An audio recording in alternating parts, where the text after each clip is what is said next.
brought to you by Palvi Agrico. आता शेतीसाठी जे काही लागणार ते घरपोच मिळणार, तेही मोबाईलच्या एका क्लिकवर. पूर्वी चर्चा झाली होती त्यावेळेला ठरलं होतं की आपण अशा प्रकारे एकत्र येऊया. पूर्वी म्हणजे कधी 6-7 महिने झाले. ज्यावेळेला निवडणूक लागेल त्यावेळेला आम्ही निर्णय घेऊ. विधानसभा झाल्या लगेच करायच्या संदर्भात चर्चा झाली होती की दोन्ही पार्टी एकत्र येऊया. काही कारणास्तव झाली. केंद्रीय मंत्री माजी मंत्री यशवंत सिन्हा यांनी सगळं सांगितलेलं आहे की आता कोणी निवडणुकीला विरोधकांनी उभं राहू नये आणि त्यांना एकतर्फी करायला द्यावं. पूर्वी मतदानाची वोट चोरी होती, आता मतं चोरी होतात आणि मतं चोरी मिळाली नाही तर मग कार्यकर्ता चोरी होतो. कार्यकर्ता चोरी झाला नाही तर मतदार चोरी होतो.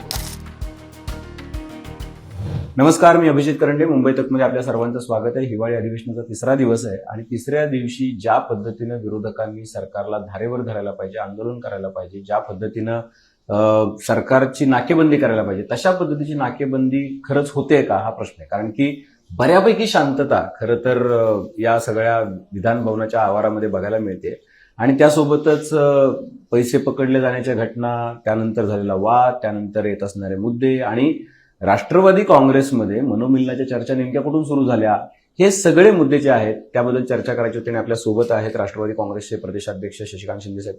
शिंदे साहेब, आपलं खूप खूप स्वागत आहे. एक तर एवढी शांतता तुम्ही कधी बघितली होती याच्या आधी अधिवेशनामध्ये? नाही, 2 मुद्दे त्याच्यात की एक तर अधिवेशनाचा कालावधी जो आहे तो 1 आठवड्याचा आहे आणि सिधान 2 आठवडे जरी असतात तरी महाराष्ट्रातले बहुतेक महत्वाचे प्रश्न जे आहेत, एक तर शेतकऱ्यांची आत्महत्या, अवकाळी पाऊस, भ्रष्टाचार, त्यानंतर झालेल्या गृह खात्याची माध्यमातून असलेली चर्चा असेल, कायदा सुव्यवस्था प्रश्न, असे अनेक प्रश्न जे आहेत महत्वाचे, या बाबतीमध्ये चर्चा करणं गरजेचं आहे. आंदोलन करण्याच्या संदर्भातली मानसिकता विरोधी पक्षाची आहे.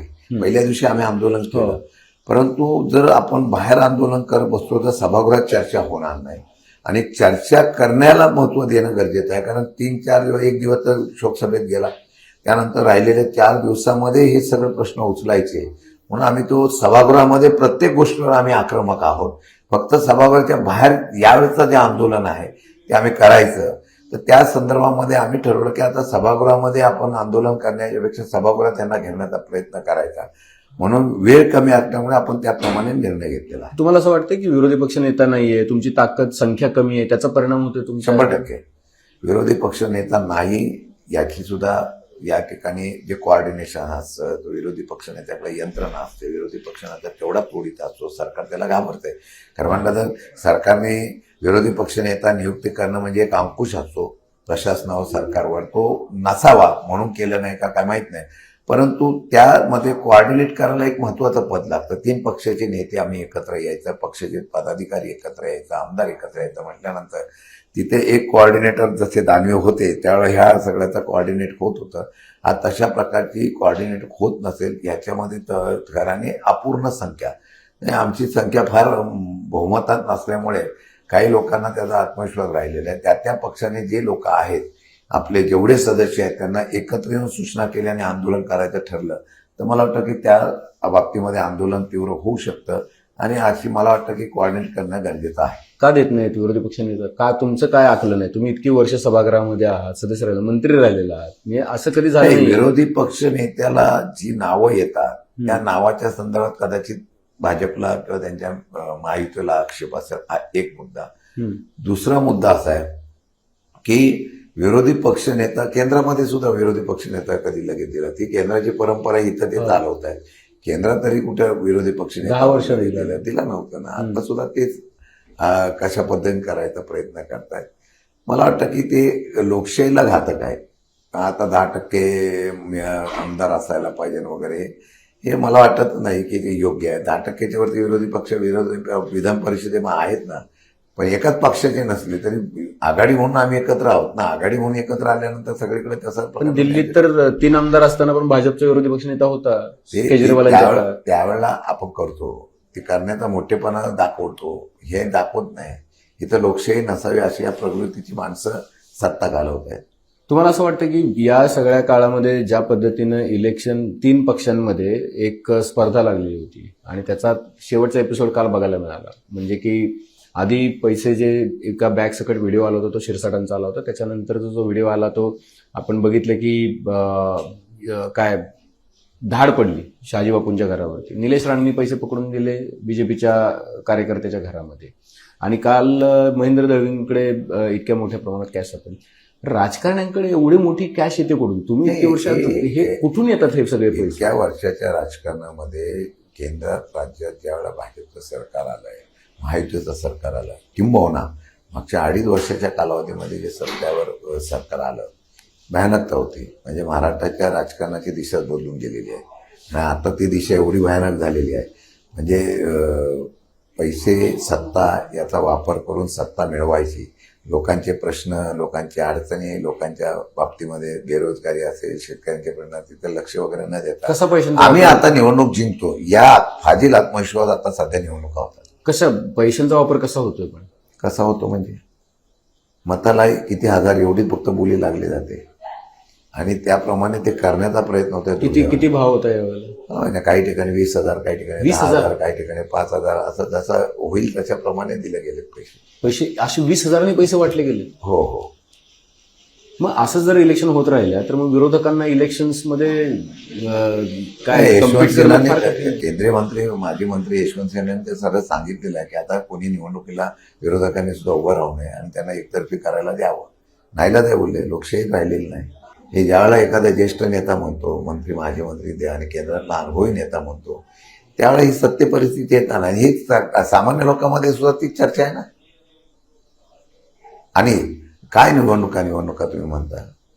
कुठे प्रशासन, कुठे निवडणूक आहे? काय एखाद्या उमेदवाराला आणतात आणि डायरेक्ट व्हिडिओ शूटिंग चाललेल्या असलेल्या अधिकाऱ्याच्या प्रिसाइडिंग ऑफिसरच्या समोर जाऊन त्याला माघार घ्यायला लावतात. ते तुमच्या टीव्हीवरच आम्ही बघतोय ना. पैसे वाटप सर्रास होतं ते टीव्हीवर बघतोय. कधी नव्हतं महाराष्ट्रामध्ये. इतर राज्यात आपण उपमा देत नव्हतो महाराष्ट्राला, पण आता महाराष्ट्राची उपमा द्यावं लागते. कधी नव्हतं महाराष्ट्रामध्ये ज्या पद्धतीने मारामाऱ्या आणि हे ते बघितल्या निवडणुकीच्या इथं. अवघड आहे. विरोधी पक्ष पण दहशत देते. विरोधी पक्ष पण दहशत देते. नाही, विरोधी पक्ष म्हणजे मला असं नाही म्हणायचं तुम्हाला की तुम्ही म्हणजे काय, शेवटी तळागाळामध्ये जे कार्यकर्ते काम करतायत ते दहशतीच आहेत का? मग त्यामुळे त्यांना कारवाईची भीती वाटते? नाही, कारवाईची भीती नाही. कसं आहे, सत्तेचा उपयोग हा जर लोकांच्यासाठी, लोकशाहीसाठी केला तर ठीक आहे. एखाद्या कार्यकर्त्याला खोट्या केसमध्ये अडकून टाकायचं काही ते अवघड नाही. कुठल्या राज्यामध्ये आता कुठला जिल्हा, तालुका सांगा की तिथं मी तुम्हाला पुराव्यासकट सांगतो की कशा पद्धतीने कारभार चाललाय. म्हणजे पोलीस यंत्रणा हतबल आहे, त्यांना वरून इतका दबाव आहे की त्यांनी आणि प्रशासनाच्या सगळ्या महसूल असेल सगळे अधिकारी हे सरेंडर आहे. हे राज्यामध्ये पूर्वी सरकार होते, पण पूर्वी सरकार असताना ते पूर्णपणाने व्यवस्थितपणे मुबलक येत होते, अधिकारी स्वतंत्रपणाने काम करत होते. आता ती परिस्थिती राहिलेली नाही. कठीण आहे इलेक्शन लढणं, कठीण आहे इलेक्शन लढणं. काय आता त्याच्यात ती काय आहे की यंत्रणेवर एवढा हस्तक्षेप आहे, एवढा हस्तक्षेप आहे. प्रत्येक गोष्टीला जर यंत्रणेला आम्ही सांगतो तसंच करा सांगितल्यानंतर काय करणार? मग अशा परिस्थितीमध्ये जर तुम्ही जेडपी महापालिकेला कसे सामोरे जाणार? आता लोकशाहीसाठी तर समोर जावं लागतं ना. शेवटी हा निर्णय, आता बघा मी किती सांगितलं, काही केलं, लोकशाहीला आपण लढतो. लोकांनी निवडणुकीचा निर्णय घेतला तर चमत्कार होऊ शकतो. काही ठिकाणी तो होणार. पैसे वाटले तरी काही ठिकाणी कार्यकर्त्याकडे बघून सुज्ञ मतदान देणारच आहे. नाराजगी आहे का आहे, पण रिझल्टवर आत्ताच ठरवलं जातं किती रिझल्ट, आम्ही किती टक्के जिंकणार आहे, सर्वात मोठा पक्ष कोण निवडून येणार आहे. हे जर नियोजनामध्ये आता ठरत असेल तर तुम्ही काय करणार आहे? तुम्हाला संशय आहे प्रक्रियेवरती? 100%. तुम्ही पूर्वी मतदानाची वोट चोरी होत होती, आता मतं चोरी होतात. आणि मतं चोरी मिळाली नाही तर मग कार्यकर्ता चोरी होतो. कार्यकर्ता चोरी झाला नाही तर मतदार चोरी होतो. अशा प्रकारचं काम चालू आहे. प्रत्येक निवडणुकीला वेगवेगळी स्ट्रॅटर्जी आहे. अरे इंटरेस्टिंग आहे. म्हणजे तुम्ही जे निरीक्षण सांगता ते इंटरेस्टिंग आहे. पण मुद्दा असा आहे की मग तुम्ही लढणार आहात जर इलेक्शन्स, तर आता पुढच्या इलेक्शन्स ज्या आहेत त्या तुम्ही कुणासोबत लढणार आहात? महाविकास आघाडी म्हणून लढणार आहात? आता तर आम्ही महाविकास आघाडी म्हणून लढतो आणि पुढे सुद्धा महाविकास आघाडी म्हणून लढतोय. मी हा प्रश्न यासाठी विचारला की गेल्या काही काळापासून तुम्ही अध्यक्ष आहात, तुमच्या पण कानावर असेल की 2 राष्ट्रवादी एकत्र येणार आणि मनोमिलन होणार. केवढ्या जोरदार चर्चा आहे. काय नेमकं काय चाललंय? किती मिटिंग झाल्या? तुमच्या भेटीगाठी झाल्या का? तुमच्या साहेबांशी झाल्या का? शरद पवार साहेबांशी, अजितदादांशी भेटीगाठी झाल्यात का? तुमची काही चर्चा झाली आहे का? प्राथमिक मध्यंतरीच्या काळामध्ये पूर्वी या संदर्भामध्ये दोन्ही राष्ट्रवादी एकत्र येणं अशी चर्चा गेल्या 5-6 महिन्यापासून पूर्वी झाली. त्यानंतर झाली का? नाही. आता परत सुरू झाली. मला हे कळत नाही की आजपर्यंत मी आता अध्यक्ष आहे, अजून अशी चर्चा झालेली नाही. पूर्वी चर्चा झाली होती, त्यावेळेला ठरलं होतं की आपण अशा प्रकारे एकत्र येऊया म्हणून. पूर्वी म्हणजे कधी? 6-7 महिने झाले त्याला. 7 महिन्यांपूर्वी. म्हणजे हे सरकार, म्हणजे ह्या निवडणुका 2024च्या विधानसभा निवडणुका झाल्यानंतर बर विधानसभा झाल्या लगेच करायच्या संदर्भातून चर्चा झाली होती की दोन्ही पार्टी एकत्र येऊया, पण काही कारणास्तव झाली नाही. आता तशी चर्चा काहीच नाही ना. आता आम्ही पक्ष म्हणून आम्ही काम करतोय, ते त्यांचा पक्ष म्हणून काम करतायत. आम्ही निवडणुका लढवल्याला काही ठिकाणी एकत्र लढलो. भाजप सोडून तिकडे असेल ते शिंदे सेनेचे एकत्र लढलो, सगळ्याकडे एकत्र लढायचं प्रयत्न. काही ठिकाणी तुम्ही अजितदादांसोबत पण लढलोय ना. स्थानिक पातळीवर आम्ही निर्णय दिले होते. स्थानिक पातळीवर अध्यक्षांना चांगलं होतं, तिथल्या नेत्यांना चांगलं, तुम्हाला जे योग्य वाटतं ते निर्णय घ्या. मग तुमच्या कार्यकर्त्यांच्या नेत्यांच्या मनात संभ्रम काय? असा आहे की संभ्रम आता काही ठिकाणी, आता तुम्ही मला पुण्यामध्ये आहे, प्रशांत जगतापांनी ट्विट केलं होतं, ते मी त्यांना सांगितलं त्यांना की अशा प्रकारची चर्चा जी होते त्याला आपण उगीच हवा देण्याचा किंवा संधी देण्याचा प्रयत्न करू नये, असं माझं स्पष्ट मत आहे. पवार साहेबांनी आम्ही सगळ्यांनी सांगितलं होतं की जिल्हा पातळीवर जिल्हा स्तरावर जे निर्णय घ्यायचे शहर स्तरावर त्यांनी तिथल्या जिल्हाध्यक्षांनी आणि तिथल्या नेत्यांनी घ्यावे. बाहेर कोण काय चर्चा करतो याला महत्व देऊ नका. तुम्हाला काय योग्य वाटतं तिथं, त्यांना वाटतं की आपण असं केलं, महाविकास आघाडीला तर 30-35 जागा येत्या, असं केलं तर असं होईल, अशा प्रकारच्या वेगवेगळ्या चर्चा असतात. अजून तो निर्णय तसा झालेला नाहीये. त्यामुळे बाहेर चर्चा ह्या कार्यकर्त्यामध्ये अस्वस्थता काही लोकांना होत नाही. मला वाटतं ही अस्वस्थता असू नये. जे काही निर्णय होतात ते सर्व पक्षाच्या चौकटीत बसून आपण सगळ्यांना विश्वासात घेऊन करतो. असा निर्णय झाला नाही त्याच्यावर बाहेर चर्चा करून आपणच उगीच हे करणं. ते यासाठी अस्वस्थ आहेत की ज्या अजितदादांना किंवा त्यांच्या पक्षाला किंवा त्यांच्या नेत्यांना आम्ही हेडॉन घेतलंय किंवा त्यांच्यावरती आम्ही टीका केली, इतकी आम्ही त्यांच्या विरोधामध्ये रस्त्यावरती लढलो, आम्ही लोकांच्या शिव्या खाल्ल्या, आम्ही त्यांचे हल्ले सहन केले, शाब्दिक हल्ले, आम्ही केसेस सहन केल्या, आता तुम्ही त्यांच्यासोबत जाण्याचा विचार करताय. असा विचार जरी तुमच्या मनात आला असेल तरी सध्या अशा प्रकारचा विचार आलेला कोणाकडून आहे. तिकडे खाली चर्चा काय चालते मला कळत नाही. आधी चर्चाच नाही झालेली आणि भविष्यात अशी चर्चा होण्याची शक्यता. अरे भविष्यातल्या पोटातलं मी काय आज सांगू शकतो. आज मला सांगा महायुतीमध्ये पण आलबेल आहे का? काही नाही. या महायुतीमध्ये पण एकमेकांची चढावड चाललेली आहे. आजच्या घडीला पक्ष वाढवणं आणि पक्षाच्या माध्यमातून निवडणुकीला समोर जाणं हाच आमचा अजेंडा आहे. बाकी काय भविष्य काळात काय होणार काय नाही जी चर्चा नाही त्याच्यावर चर्चेवर आज का तुम्ही एक काय फुलेशाह आंबेडकर या विचारावरती चालणारे कार्यकर्ते नेते आहात. तुम्ही इतकी वर्ष राजकारणामध्ये आहात. तुम्हाला असं वाटतंय की सेक्युलर मतांमध्ये जी फूट पडते, कारण असं आहे की काँग्रेस एका बाजूला 2 राष्ट्रवादी आहेत, म्हणजे एकच वोट बँक आहे, 3 पक्ष आहेत आणि या 3 पक्षांमध्ये ती विभागली जाते. त्यामुळे जर ती ताकद एकत्रित करायची असेल तर तुम्हाला असं वाटतंय का की 2 राष्ट्रवादी ज्या आहेत त्या एकत्र आल्या पाहिजेत किंवा अशा पद्धतीचा विचार? माझं म्हणणं असं आहे की आज काँग्रेस, राष्ट्रवादी आणि शिवसेना उभा आहे. हे तिन्ही पक्ष एकत्रितपणे डिवायडेशन पॉलिसीने होऊ नये या मताचा मी आहे. त्यासाठी काँग्रेसने सुद्धा वैचारिक विचार करून त्याप्रमाणे आघाडीच्या संदर्भातले लवचिकता दाखवली पाहिजे. मुंबईत सुद्धा सगळीकडं ते तर एकला. त्यानंतर उद्धव बाळासाहेब ठाकरेंच्या शिवसेना पक्ष आहेत त्यांनी सुद्धा लवचिकता दाखवली पाहिजे. शरद पवार पक्षांनी सुद्धा लवचिकता दाखवली. वरती निर्णय होता मग खालपर्यंत तो निर्णय जाऊन कार्यकर्त्यांनी त्याच्यावर झोकून देऊन काम करायला पाहिजे. तसं काही जिल्ह्यात मला दिसलं नाही. काय ते स्पष्ट झालं. त्यामुळे हा संदेश ज्यावेळेला देतो ना आपण वरचा, तो खाली कंपल्सरी राबवला पाहिजे. तुम्हाला एवढी 3 महाविकास आघाडीचा डिस्ट्रीब्युशन होण्यासाठी नुसते तेवढी पर्याय नाही. त्यांनी MIM पर्याय काढलाय, अजून वेगळे पर्याय आहेत ना. अरे हे पर्यायाला तुम्हाला थोपवायचं असेल तर तुमचा एकीचा संदेश गेला पाहिजे, तो खाली गेला पाहिजे. आणि ही कार्यकर्त्यांची निवडणूक खालची आहे. त्यामुळे तो निवडणूक देताना आम्हाला सांगावं लागेल किंवा आपल्याला हे करावं लागेल, कारण उद्याचा इतिहास घडवायचा असेल तर हे तुम्हाला देणं गरजेचं आहे. एकावाला सत्ता पैसा त्याच्यावरला मताची एकजूट दाखवण्याचा प्रयत्न करणं गरजेचं आहे. आणि भाजप जी रणनीती महायुती करते ती एवढे व्यवस्थितपणे करते की आपलं मतदान विभाजन कसं झालं पाहिजे त्याचं ते प्लॅन करत असते. पण याचा अर्थ असा आहे की काही नेते जे आहेत ते महाविकास आघाडीमध्ये काय म्हणू आपण त्याला की ब्रेकर म्हणून काम करतात थोडक्यात. नाही करतात असं कोण करत नाहीये, फक्त खालपर्यंत तो विचार कंपल्सरी आघाडीचा गेला पाहिजे. त्यासाठी शेवटच्या माणसापर्यंत त्यामध्ये नियंत्रण ठेवलं पण निरीक्षण ठेवलं पण पाहिजे. काही काही ठिकाणी काय होतं, हा पक्षाचा नेता आघाडी ठरली तर तो दुसरीकडेच काम करतो, तिसरीकडेच काम करतो. मुंबईमध्ये मनसेला सोबत घेतल्यामुळे काँग्रेस नाराज आहे. मनसेला सोबत घ्यावं की नाही घ्यावं, ती ज्यावेळेला निवडणूक लागेल त्यावेळेला आम्ही निर्णय घेऊ.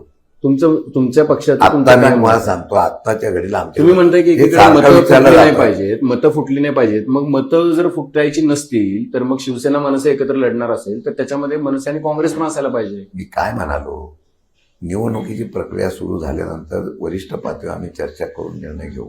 मतविभाजन झाली नाही पाहिजे याच्यावर आम्ही निश्चित निर्णय घेऊ. वेगवेगळ्या प्रकारच्या चर्चा येतात. नाही आता मग मनसेला घेऊन काँग्रेस सुद्धा तयार आहे, मनसेला घ्यायला काँग्रेसचा विरोध आहे. हे त्या पातळीवर त्यांच्या नेत्यांनी केलेलं वक्तृत्व आहे, त्याच्यात पण एक वाक्यता नाही आहे. ज्यावेळेला ही चर्चा होईल त्यावेळेला आम्ही एकत्र बसून निर्णय घेऊ ना. तुम्हाला असं वाटतं की मनसेला सोबत घेतल्यामुळे उत्तर भारतीय किंवा परप्रांतीय मतं जी आहेत ते दुरावतात? साहेब, हे वातावरण निर्मिती करण्याचा प्रयत्न जो आहे ना काही लोक करत असतात. मला एक तुम्ही सांगा, आता निवडणूक थांबली, आता कुठं मारहाण झालेली दिसली आहे का? जाणीवपूर्वक कोणतरी मारहाण करण्याच्या संदर्भातला प्रयत्न करण्यासाठी, वातावरण निर्मिती करण्यासाठी वक्तृत्व करतो. माझं सरळ म्हणणं आहे, समाजाचा वाद नसतो, हा वाद निर्माण केला जातो. आणि हे राज्यामध्ये पुरोगामी महाराष्ट्रामध्ये, सर्व धर्म समूहाच्या महाराष्ट्रामध्ये हल्ली पाहायला फार मिळत आहे. म्हणजे जातीवाद कधी नव्हता वाढला तेवढा महाराष्ट्रात आता वाढायला मिळालेला आहे. राजकारण विकासाच्या ऐवजी आता राजकारण धर्मवादावर आणि विभाजनावादावर गेलेलं आहे. आणि हे फार धोकादायक आहे पुढे. म्हणजे आता कोणी या संदर्भामध्ये विषय घेत असताना मग आता बकरीला मिठी मारा, या असल्या प्रकारचे संदेश येत असतील तर कुठला तुमचा वाद राहिलेला आहे? ठीक आहे, हरकत नाही. मला सातत्यानं तुमचे सहकार्य खुणवतात की मीटिंग आहे, साहेबांना मीटिंग आहे. तर मी फक्त शेवटचा प्रश्न विचारू इच्छितो की आता तुम्ही ज्याला महापालिका आणि झेडपीला सामोरे जाणार आहात त्यावेळेला पुन्हा एकदा तुमच्या समोर हा प्रश्न येऊन उभा ठाकणार आहे की आपण सगळीकडे एक सूत्रता जर असेल, जसं तुम्ही म्हणालात तशा पद्धतीची महाविकास आघाडी बघायला मिळेल का? मागच्या असलेल्या नियोजनामध्ये ज्या काही त्रुटी आम्हाला दिसलेल्या आहेत, आता हे अधिवेशन संपल्यानंतर महाविकास आघाडीच्या नेत्यांची बैठक होईल त्यावेळेला त्या त्रुटी दूर करण्याचा तिन्ही पक्षांनी पुढाकार घ्यावा अशा प्रकारच्या सूचना मी 100% करणार आहे. कारण थोडं स्पष्ट बोललं पाहिजे, ते बोलल्याशिवाय आघाडी मजबूत होत नसते.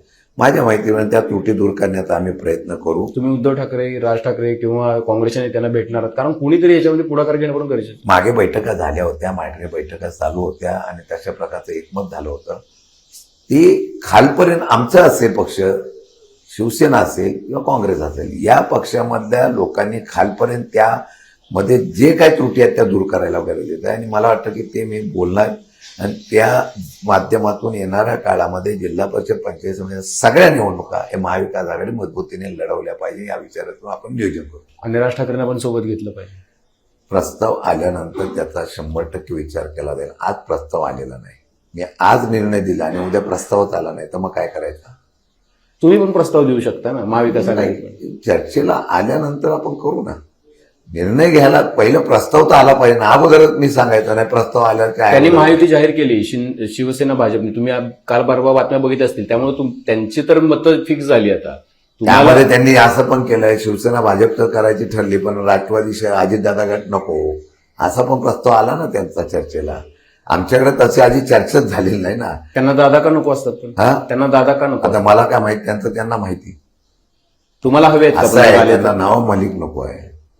ते फार विचारपूर्वक राजकारण करतात. जिथं पाहिजे तिथं सत्तेसाठी उपयोग करतात, जिथं नाही अडचण येणार तिथं ते नको म्हणतात. मग त्यांनी ओळखायला पाहिजे सगळ्या पक्षांनी. अशी परिस्थिती आली तर तुम्हाला जर त्यांना ते नको असतील पण जर तुम्हाला तुमच्या मतांमध्ये जर ते वाढ करणार असतील तर तुम्ही त्यांना सोबत घ्यायला तयार आहात? मी आताही म्हणालो, आम्हाला चर्चेची द्वारं खुली असतात. जिथं योग्य वाटतं, आता मुंबईमध्ये वाटलं त्यांना की आमच्याबरोबर यावं काय असेल तर त्याच्यावर चर्चा करायला हरकत नाही. निर्णय नंतर काय घ्यायचा तो घेऊ. पण आजच्या घडीला माझं म्हणणं आहे की भाजप महायुतीच्या माध्यमातून शिंदे गट असेल किंवा अजितदादा गट आहे त्यांना नुसतं वापरताय असं माझं मत आहे. आणि त्याच्या बाबतीमध्ये त्यांना अनुभव आलेला आहे. प्रत्येक पक्ष वाढवण्याच्या संदर्भात आणि निवडणुकीच्या वेळेला तर एवढे आरोप मला वाटलं आता निवडणूक संपल्या आता सगळी महायुती तुटेल. सत्ता आहे, सत्तेचा मोह सोडत नसतो लगेच सगळेजण एकत्र आहे. आता सगळे काल तर मी बघितलं मुख्यमंत्र्यांच्या पुस्तकाच्या प्रकाशनाच्या वेळेला एकनाथ शिंदेनी एवढं कौतुक केलं. मी म्हणलं हे निवडणुकीच्या राजकारणामध्ये असा सुद्धा एक खेळ असू शकतो की मताचे विभाजन होत असेल तर आपण एकत्र भांडायचं आणि नंतर परत मत विभाजन आपल्यालाच मिळवून घ्यायची आणि परत एकत्र यायचं. अशी स्ट्रॅटेजी आहे का ती शोधावं लागेल आता. ते भांडा सौख्य बरे आणि नांदा सौख्य बरे अशी एकत्रित स्ट्रॅटेजी असलेली बघायला मिळते. पण हरकत नाही. आम्हाला वाटत होतं काही वकील तयार होते घटस्फोट कधी होतो तो घटस्फोटच झाला नाही. अवघड आहे. म्हणजे हा जर कसं आहे आदर्श आता बघितला तर बऱ्याच लोकांचे घटस्फोट कमी होतील. निश्चितपणे आपल्याला बघा असं आहे की शिंदे साहेबांनी स्पष्टपणे सांगितले की महाविकास आघाडी मजबूत असेल तर आपल्याला महायुतीला रोखता येईल आणि त्यासाठी आपण प्रयत्न केले पाहिजे. सगळ्या पक्षांनी तळागाळापर्यंत ती गोष्ट जी आहे ती पोहोचवली पाहिजे आणि आता या क्षणाला मनोमिलनाचा कुठलाही पर्याय आमच्या समोर नाही, चर्चा नाही, प्रस्ताव नाही आणि आमच्या अशा बैठका झालेल्या नाही, त्यामुळे अस्वस्थतेचं कारण नाही. आता मला असं वाटतं की प्रदेशाध्यक्षांनी सांगितल्यानंतर आता सगळे निश्चिंत होतील अशी खात्री आहे. हो नाही आता प्रस्ताव नाहीच आहे तर चर्चा कशी करू. ठीक आहे, जसे जसे प्रस्ताव येतील आम्ही तर खालच्या लोकांना दिलेले अधिकार. नाही मी मनोमिलन त्यामध्ये काय नाही मनोमिलनाचं म्हटलं असं काही होणार नाही. आत्ताच्या घडीला मनोमिलनाचा विषयच नाही. आता निश्चिंत आहे ते सांगतो. नाही त्यांना मी प्रेक्षकांना नाही मी कार्यकर्ते बघणार ना आता मुलं बघून द्या ना. मी आता मनोमिलनाच्या बाबतीमधला कुठल्याही प्रकारची चर्चा नाही, तशा प्रकारची चर्चा झालेली नाही. ज्या वेळेला अशा प्रकारची चर्चा येईल त्यावेळेला तुम्हाला सांगू ना आम्ही. ठीक आहे. पण तुम्ही आता नाही झालेल्या चर्चेला माझ्याकडून वधून घेताय. त्याचं नाही मी म्हटलं की चर्चा झालेली नाही हे प्रदेशाध्यक्षांनी स्पष्टपणे सांगितलंय, त्यामुळे आता तुम्ही निश्चिंत राहा असं मी म्हणत होतो. अरे चर्चा झालेलीच नाही. Yes exactly. तर आता तुमचे काही प्रश्न असतील काही मुद्दे असतील तर ते निश्चितपणे कमेंट बॉक्समध्ये नोंदवा. बेल आयकॉनवरती क्लिक केलं तर अपडेट्स मिळून जातील आणि सर्वात महत्त्वाचं म्हणजे मुंबई तकचे युट्यूब चॅनल सबस्क्राईब करायला विसरू नका. शिंदे साहेब वेळात वेळ काढून तुम्ही मिटिंगला जायचं तरी सुद्धा गडबडीत बसला त्याबद्दल मनापासून आभार. पाहत राहा मुंबई.